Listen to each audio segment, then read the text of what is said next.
새로운 도약을 꿈꿉니다. 기사회생TV 김민수 변호사입니다. 대출이자 때문에 힘들어하는 분들을 보면은 신용회복위원회에서 하는 채무조정, 소위 말하는 워크아웃이라는 걸 많이 알아보시는데요. 워크아웃의 장점이 분명히 있습니다. 신용회복위원회에 개인이 그냥 신청만 하기만 하면 별도로 변호사 선임할 필요 없이 바로 워크아웃을 할 수가 있거든요. 그런데 왜 사람들은 워크아웃만 알아보는 게 아니라 개인회생도 알아보느냐? 이 두 가지가 장단점이 있습니다. 그리고 누구에게는 신용회복위원회의 워크아웃이 유리하기도 한데 또 어떤 분들에게는 개인회생이 더 유리하기도 하거든요. 그래서 오늘은 어떤 분들에게 개인회생이 유리한지 또는 워크아웃이 유리한지를 하나하나 구체적으로 설명을 드리고자 합니다.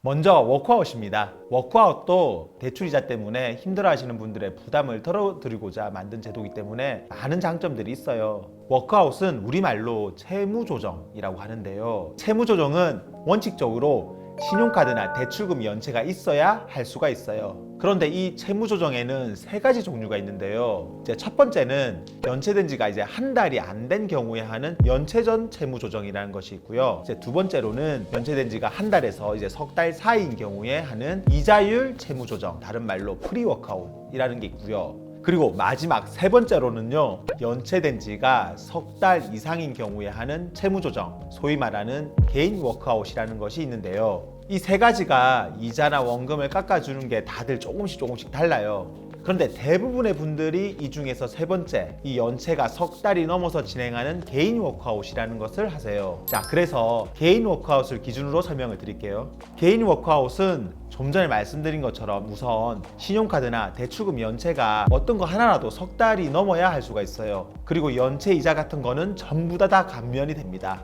자, 쉽게 말해서 이자는 다 안 갚아도 된다는 거죠. 자, 거기다가 이제 원금도 일부 감면이 가능한데 모든 원금이 다 줄여드는 거는 아닙니다. 신용회복위원회 홈페이지에 들어가 보면 원금 관련해서 상각채권, 미상각채권 뭐 이런 말들이 나오는데 이제 말이 좀 너무 어렵죠. 쉽게 말씀드리면 빚이 너무 오래돼가지고 은행에서 이러한 빚들을 이제 다른 기관으로 이제 싸게 넘겨버리는데 이제 그렇게 이제 된 빚 같은 경우는 원금도 최대 70%까지 감면이 됩니다. 그렇지 않고 최근에 진 빚 같은 경우는 많아도 30%까지밖에 감면이 안 돼요. 이제 그런데 이제 이것도 어디까지나 그렇게 될 수 있다는 거고, 실제로 보면 최근에 받은 대출 같은 경우는 원금 감면이 대부분 안 됩니다. 그렇다면 원금을 전액 다 갚아야 된다는 거죠. 왜냐? 개인 워크아웃 같은 경우에는 총 빚의 반 이상의 채권자들의 동의를 받아야 돼요. 감면에 대한 동의가 필요한데 이런 최근 대출 같은 경우는 채권자들이 원금을 줄여주면서까지도 동의를 해주지는 않아서 그래요.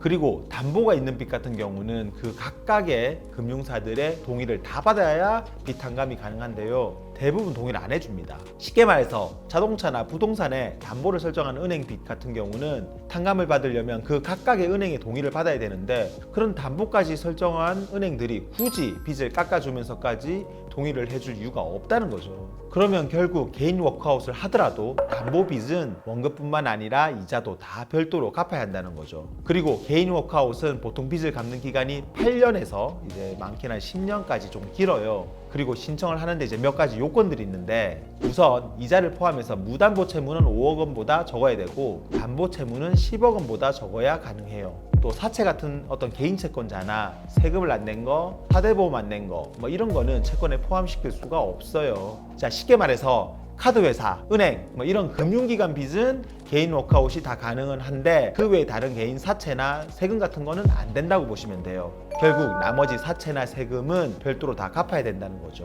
그리고 최근 6개월 이내의 빚이 총 빚의 30%가 넘으면 또 워크아웃이 안 된다는 그런 또 제한이 있어요. 자, 그럼 이번에는 개인회생에 대해서 말씀을 드릴게요. 개인회생 제도에 대해서는 저희가 이미 다른 영상에서도 소개해 드린 적이 있어서 이번 영상에서는 개인 워크아웃과의 차이점 위주로 말씀을 드릴게요. 개인회생은 워크아웃과 마찬가지로 빚으로 어려움을 겪는 분들의 채무를 탕감해 드리고자 만든 제도고요. 워크아웃과 다른 게 신용카드나 대출금 연체가 안 돼도 바로 진행이 가능합니다. 쉽게 말해서 이자 한 번 안 밀렸어도 개인회생을 진행하는 데는 아무 문제가 없다는 거죠. 그리고 개인 워크아웃과 비슷하게 이자는 원칙적으로 다 탕감이 됩니다. 또한 원금도 최대 95%까지 탕감이 가능하고요. 이것도 개인 워크아웃과의 큰 차이점이죠. 실제로 보면은 95%까지 탕감되는 경우는 생각보다 많지는 않지만 그래도 전체 빚의 70%에서 80%까지 탕감되는 경우는 생각보다 제법 많습니다. 그리고 개인 워크아웃과 또 크게 다른 점이 있습니다. 아까 개인 워크아웃 같은 경우는 전체 빚의 반 이상의 채권자 동의를 받아야 된다고 말씀드렸잖아요. 그런데 개인회생에서는 이러한 동의가 전혀 필요가 없어요.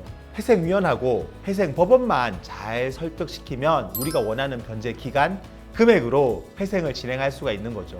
그리고 담보가 있는 빚 같은 경우는 개인 워크아웃이랑 비슷하게 별도로 이자를 갚아야 경매 같은 건 안 되고 부동산, 자동차를 계속 유지할 수가 있어요. 이 점은 개인회생이나 개인 워크아웃이나 비슷한 점이죠. 그리고 개인회생은 대부분 3년에서 이제 5년으로 그 기간이 좀 짧습니다. 아까 워크아웃은 몇 년이라고 말씀드렸죠? 8년에서 10년이죠. 그러니까 이제 반 이상 이 개인회생이 더 짧다는 거죠. 그리고 무담보 채무는 10억 원 이하, 담보 채무는 15억 원 이하여야 이제 가능한데 아까 워크아웃은 얼마라고 말씀드렸어요? 무담보 채무 5억, 그 다음에 담보 채무 10억, 5억씩 개인회생이 더 많다고 보시면 돼요. 그 말은 내 채무가 더 많아도 개인회생이 가능하다는 거죠. 여기서 가장 큰 차이점이 또 있죠. 워크아웃에서는 세금이나 사대보험 이런 것들은 안 된다고 말씀드렸어요. 그런데 개인회생에서는 세금이나 사대보험 못 낸 것도 법원에 매달 내는 돈에서 다 변제가 돼요. 마지막으로 하나만 더 말씀드리면 개인회생에서는 빚이 언제 생겼는지도 따지지 않아서 최근 빚이 많아도 진행이 가능해요.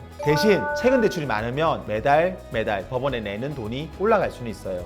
반면 개인 워크아웃은요, 최근 6개월의 대출이 30%가 넘으면 아예 진행이 안 된다고 말씀드렸죠. 자, 전체적으로 개인 워크아웃과 개인회생의 차이점에 대해서 말씀을 드렸는데요. 개인 워크아웃은 채권자가 금융기관인 경우에만 적용이 되고 원금은 대부분 탕감이 안 되는 단점이 있지만 변제 기간이 8년에서 10년으로 길어서 매달 갚는 돈을 좀 적게 하면서 오랫동안 갚고 싶은 분들에게는 유리하다. 반대로 개인회생은 개인 사채도 다 포함시킬 수가 있고 원금도 많이 탕감받을 수 있는 장점이 있지만 3년에서 5년 안에 다 갚아야 되니까 소득이 좀 많거나 아니면 다른 재산이 많아가지고 매달 법원에 내는 돈이 좀 높으신 분들은 이런 게 부담돼서 조금 불리할 수 있어요. 그러니까 빚이 많은 분들은 처음부터 덥석 워크아웃을 하거나 개인회생을 하실 게 아니라 나한테 가장 맞는 게 뭔지를 먼저 꼼꼼하게 따져보고 진행하시는 게 중요해요. 그래야 좀 더 유리한 조건으로 빚을 탕감받으실 수가 있어요. 아직 워크아웃과 개인회생 중 나에게 맞는 게 어떤 건지 고민하신 분들에게 이 영상이 조금이나마 도움이 되었으면 좋겠습니다.